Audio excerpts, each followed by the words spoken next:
Welcome back to Telangana quiz 2. This is Uma. ఈ స్లైడ్స్లో మనం మరికొన్ని తెలంగాణకు సంబంధించిన అంశాలని వివరంగా నేర్చుకుందాం.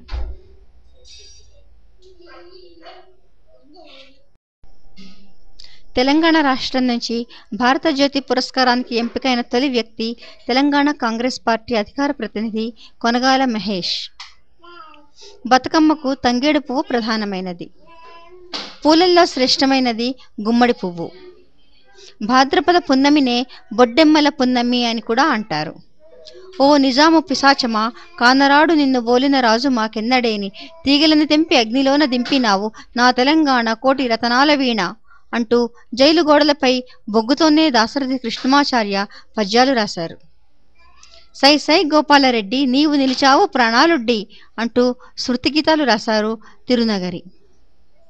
మన కొంపలార్పిన, మన స్త్రీల చెరిచిన, మన పిల్లల చంపి మనల బంధించిన అంటూ ఉద్యమ సందేశాన్ని అందించారు కాళోజీ.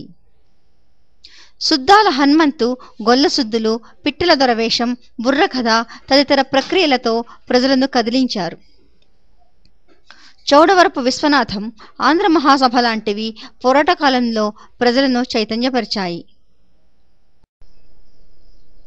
సుంకర సత్యనారాయణ కష్టజీవి బుర్రకథను వేలాదిగా ప్రదర్శనలు ఇచ్చారు. మొదటి ఆంధ్ర మహాసభ మెదక్ జిల్లా జోగిపేటలో 1930 మార్చి 3, 4, 5 తేదీలలో జరిగింది. రెండవ ఆంధ్ర మహాసభ 1931 మార్చి 3, 4, 5 తేదీలలో దేవరకొండలో జరిగింది. మూడవ ఆంధ్ర మహాసభ 1934 డిసెంబర్ 13, 14, 15 తేదీలలో ఖమ్మంలో జరిగాయి. నాలుగవ ఆంధ్ర మహాసభ మాడపాటి హనుమంతరావు అధ్యక్షతన 1935 డిసెంబర్ 26, 27, 28 తేదీలలో సిరిసిల్లలో జరిగాయి.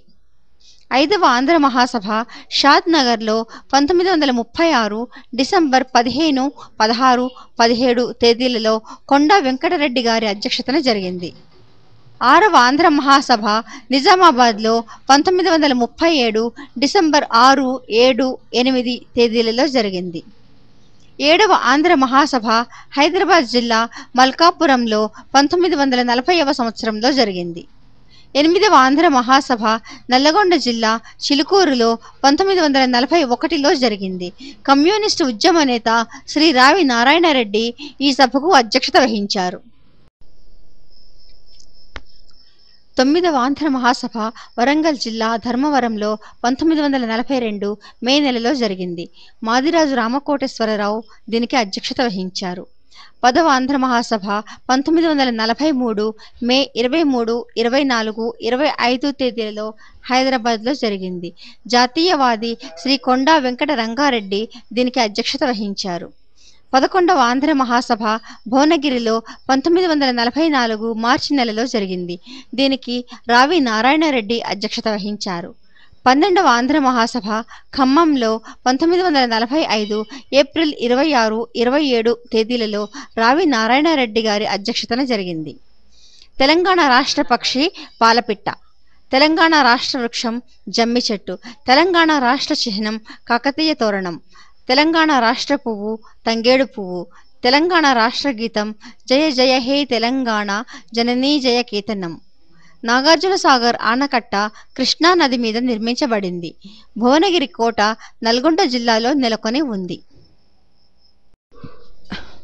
భువనగిరి కోట త్రిభువన మల్ల విక్రమాదిత్యచే నిర్మించబడింది. హైదరాబాద్ అంతర్జాతీయ విమానాశ్రయం పేరు రాజీవ్ గాంధీ అంతర్జాతీయ విమానాశ్రయం లేదా రాజీవ్ గాంధీ ఇంటర్నేషనల్ ఎయిర్పోర్ట్. వరంగల్ కోట కాకతీయులచే నిర్మించబడింది. తెలంగాణ భాషా దినోత్సవం సెప్టెంబర్ 9న జరుపుకుంటారు. కాళోజీ నారాయణరావు జయంతిని తెలంగాణ భాషా దినంగా జరుపుకుంటారు. మాజీ ప్రధానమంత్రి పివి నరసింహారావు తెలంగాణలో కరీంనగర్ జిల్లా వాసులు. మాజీ ప్రధానమంత్రి పివి నరసింహారావు తెలంగాణలోని వంగర గ్రామంలో జన్మించారు. వరంగల్ పాత పేరు ఓరుగల్లు. 1000 స్తంభాల గుడి కాకతీయుల పరిపాలనా కాలంలో నిర్మించబడింది. తెలంగాణ ఆంధ్రప్రదేశ్లో నవంబర్ 1న 1956లో చేర్చబడింది. కుంతల జలపాతం ఆదిలాబాద్ జిల్లాలో ఉంది.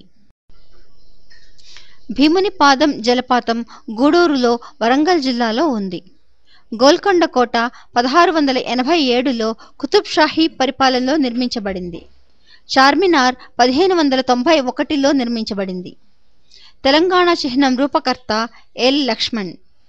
నిజాం కాలంలో అకృత్యాలను ఎదిరించిన తొలి మహిళ చాకలి ఐలమ్మ. తెలంగాణ సాయుధ పోరాటానికి కేంద్ర స్థానం నల్గొండ. 1000 స్తంభాల గుడి అసలు పేరు రుద్రేశ్వరాలయం. ఘటికలు శాతవాహనుల కాలంలో విద్యాసంస్థలకు పేరు.